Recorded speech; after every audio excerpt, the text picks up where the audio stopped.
and they can see where we're sort of caught.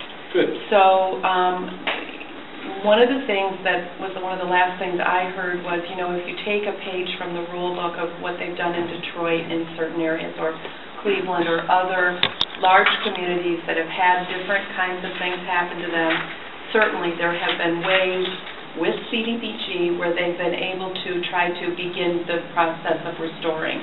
We don't have nearly the problems of blight that some of those communities have. In fact, you know, 6 blocks of help here would be enormous for us, and you know, just scratching the surface in a big city like Detroit. So I know her staff went to work, and the call I got was that evening, very, very excited, saying we think we've got some solutions, but they're going to take the next couple of weeks to make sure the Fed will let us do it and all that. So I don't know what that means. Because really we have 2 different issues here. One is the issue of getting the rec center going, and it's not that I like Debbie, and you know, but you know, we've got several layers of rules, and what they may propose, we may sit and wait, and then it doesn't get approved, and we're losing time to get the rec center built. And so I think, you know, we need to have, I think we need to start the process with FEMA based on you know, on the plan that on our lots, and if for some reason we're able to get through and find a way to overcome this, we can always slide the building forward, you know, toward Ellis Boulevard. Plus, I like the fact this has a roundabout in it. And so, you know, I think Monica, did you see that? I saw it. Yeah. I just got back from Spain, and there's roundabouts everywhere, and they're kind of fun. And I think that They're a different kind of roundabout. They're a different kind of roundabouts. But, you know, I think that, you know, I've heard several comments from people on the west side, what's taking so long to get the rec center going? And because the facilities are needed badly. And not that I don't trust what they're going to do, it's just that we know we've got 3 layers to go through. Well, and that's right, but remember, too,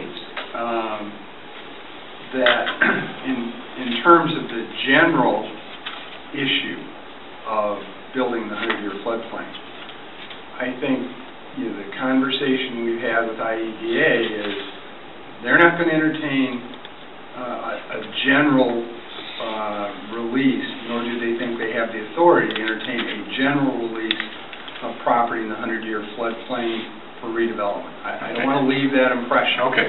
We cannot count on them.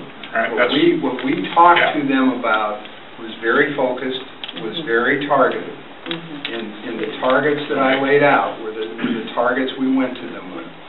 So we can't say, gee, that's nice, let's do that. Yeah. So I don't want to leave that. But the other question is, you know, we do have some time constraints. We do have some issues here. What they propose, you know, may require us. We just don't know. Yeah. It may require us to prioritize the parcels we want to apply their solution to. I guess the bottom line is, if you like this plan, then we can deal with the plan on its own merits and start. That's right. Yeah. So what's our deadline again? Do we have to start expending money? Do we have to have it all expended? As things stand today, technically we would have to have our money spent and the project complete by July 31st, 2013. Okay. What we obviously what we need to do is ask FEMA for an extension. We have 2 big issues with FEMA. One is we have to get them a site plan so they can consider the use of their money in the 100-year floodplain, and we have to show them a solid schedule before they'll entertain any consideration of an extension. Okay. So at this point, my conversations with FEMA, like Northwest Recreation Center, have really sort of hit a pause because I can't deliver to them a site plan and I can't deliver to them a construction schedule. So I assume that's the purpose of this meeting, is to make that kind of a decision? Well, if possible. So, we want to advance the discussion. Yes. We're trying to keep things moving. Great. How far along is design? What a wonderful segue, Julie. We've had some contact as far as, you know, public input, and we've had a meeting with a group that would like to be involved in design. But until we have a site plan and a location, we really haven't done anything with design as of yet. What do you mean, a group that wants to be involved? There was contact made by, and I do have the printout here, by a group from that area and from some university students that would like to have some input. My question would be, I think we're at the point where you do an RFP and get an architect or somebody. We have the architect. Newman Munson is the architect. Oh, okay, so that selection is done. That has been done. They work with us on the site plan. Or to do the building? Yes, both. Both. Councilwoman Vernon. So to me, it seems like, I mean, I know from the Northwest on Neighbors and others who've worked on the overlay district, the idea was to have all these buildings address the street. And but it sounds like we have some real hurdles to get over to make that happen. You know, it looks like in 3 weeks we're going to know a whole lot more, but we don't know what we're going to know. That's right. Yeah. I really would like to hear from Linda some of your thoughts, because, you know, I could see us, as things come back, really having all these things address the street like in the old days, but have this sort of do this park-like thing too. I do like the roundabout. This is a lovely plan. It does go away from kind of that everything addressing the street thing, and I mean, I think you can be really disciplined in having the rest of Ellis do that with this one exception, which kind of, you know, as you're a pedestrian going along, it denotes park. There can be a nice sign out here that helps people with, you know, getting in there. I could go either way. I certainly don't want to lose any dollars. I don't want to lose any time. But I think if the neighborhood group really, really, really wants to stick to this overlay of getting everything up to the front, I'm willing to wait 3 weeks just to see kind of what the state has come up with and see if that can help us. And I'm also kind of with whoever's been sort of saying over here, what else could we do to kind of keep everything else going? Not tap dancing, but real work, so that 3 weeks from now, depending on what, you know, it could be that it doesn't do anything for us. So it'd be really nice to continue to push forward. But anyway, I would really like to hear from Linda. Could I suggest, you know, maybe going through the site plan? Sure. And then have Linda comment, because this is the first she's seen it. Did I say what everybody else thinks we're trying to decide here? Is that what we're trying to decide? If possible. I mean, the question I think that we're going to come down to here is, if you like this plan and feel comfortable recommending it, then we can move forward. To FEMA. To FEMA. Yes.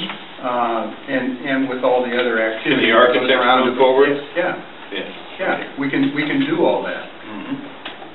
And if there's some question in your mind about the plan, then we you know, have to have other meetings.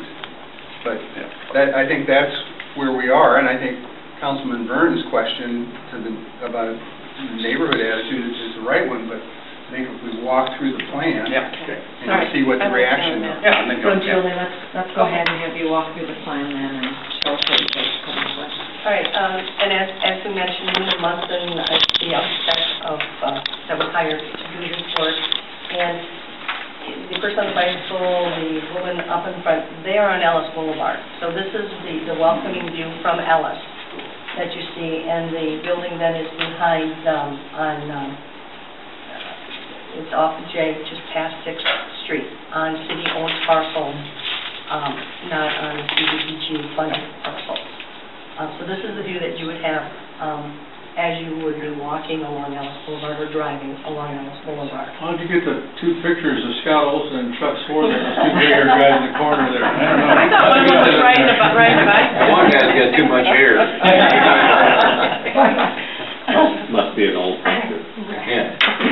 And then this is an overview of the area. You see where Ellis Boulevard is at. When you're here, Ellis Boulevard. This is J, the roundabout.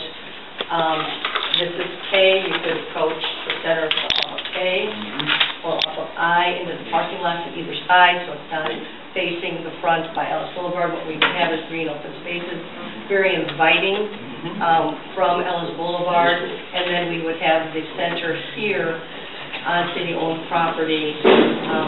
We'd have to do a little work with the existing corner right here, maybe an issue, but we want to kind of center it off of the existing street. Slow, maybe an area here for art, through the Visual Arts Commission, and a very welcoming area. This is the existing park back there, the existing splash pad, existing playground. There's a playground in this area that would have to be moved. But we thought this was very welcoming for the center. Julie, before you go, oh, sorry. So Julie, one of the things we talked about with the green space in the back was the possibility of a soccer field or baseball diamonds. Is that included in any of that space behind the rec center? Right now, there's a baseball field in this area. Here's the route in this space right here is where the old Time Check Center was located. Here's the basketball courts that are still there. With ball diamond here, and then this property here could be additional parkland. Councilwoman Burnett? So that's exactly what I was going to ask about. We can fit then a number of, like ball diamond, soccer field, basketball still in back here. Right, because right now we have that, the basketball court right in this area right here. So would there be some reconfiguring, obviously, that would be necessary, or? Well, we would have to move the, part of that playground. And then in the future, what we would want to, as resources are available, redevelop this park and include some of this area that has been bought out. And then that open green space, is that big enough to Forest Mall soccer field, or, I mean? Because the center was in this space here, and then we have that old parking lot in here. It could all be converted into nice green space for soccer. Okay, so in that front part though, where it says open green space? She's talking about in front, down here, by the roundabout. Could that also be used for? Yes, small size soccer. Yeah. It wouldn't be a full-size I soccer think field, when my but you kids could. were little and played, they were. Absolutely, 4, 5, 6, 7, 8, 9-year-olds. Yeah. We could put some goals up in here, and we Yeah. could use that.